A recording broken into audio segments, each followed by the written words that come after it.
It is my pleasure and great honor to introduce our speaker, Congressman John Lewis of Georgia. He was beaten several months by mobs, severely by mobs for challenging the injustice of Jim Crow segregation in the South. Despite the arrests, the physical attack, and serious injuries, John Lewis remained devoted to nonviolence. Please give an AFT welcome to Congressman John Lewis. I must tell you that I'm delighted and very happy to be here.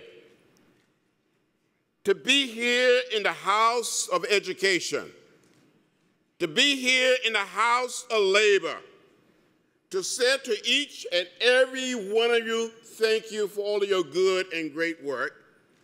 To tell you to never give up, to never give in, to never give out, to keep the faith and keep pushing. But as a little child, I wanted to be a minister. So from time to time, with the help of my brothers and sisters and my cousins, we would gather all of our chickens together in the chicken yard, like you're together here in this hall.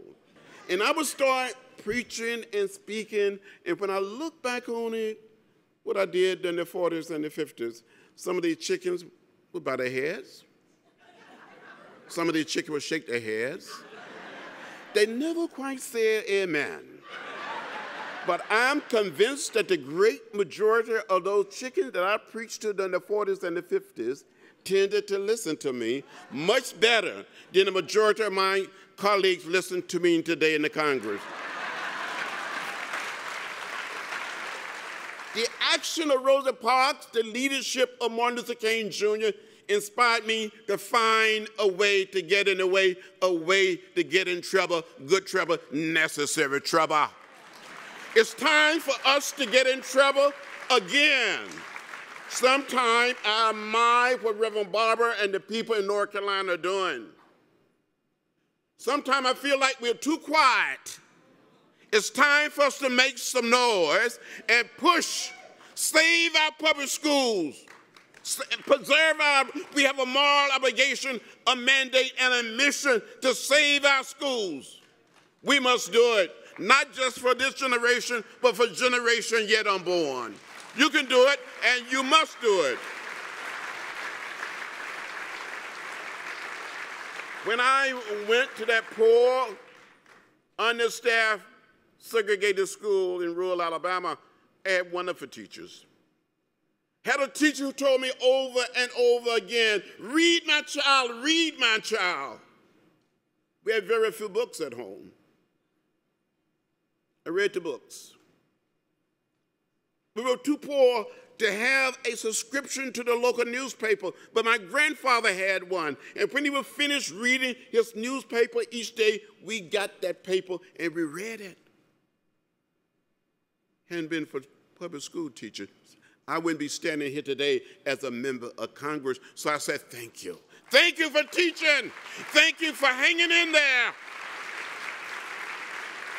And I must tell you, I say it back home in Georgia, say it here in Washington, and all across America, that I think some of the most underpaid people in our society are school teachers. Because you are helping to mold, to shape, and create another generation of strong leaders to stand up, and speak out. Martin Luther King Jr., Mr. Randolph, and young John Lewis invited 4 major white religious and labor leaders to join us in issuing the call for the March on Washington. And we went out all across America urging people to come to Washington. And according to the media and the security people, more than 250,000 came, according to some of the thinkers and others. But I think that was a great undercount. I think there was 500,000 people in Washington on August 28, 1963. We continue to push. We continue to work. President Johnson did everything possible to follow the leadership of President Kennedy in helping to get the Civil Rights Bill through. In a fine analysis, we are one people, we are one family, we are one house. We all live in the American house. We cannot be happy, we cannot be satisfied until not one of our young people are left out or left behind. In a fine analysis, we are one people, we are one family, we are one house. We all live in the American house. I was beaten, left bloody and unconscious with my white seatmate on a Greyhound bus in Rock Hill, South Carolina.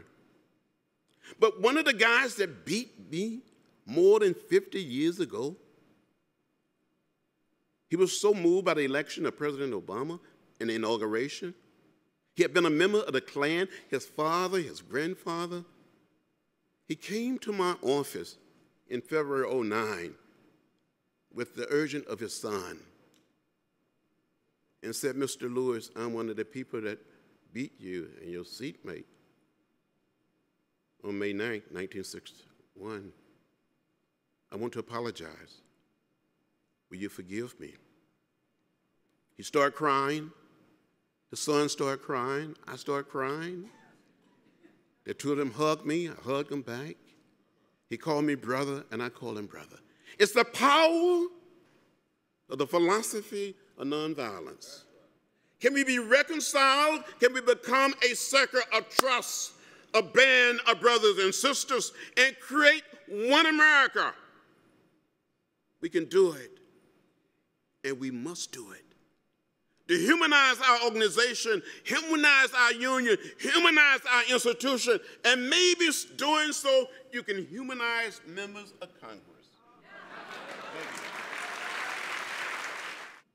I was beaten again in Selma, Alabama, on March 7, 1965, during Bloody Sunday.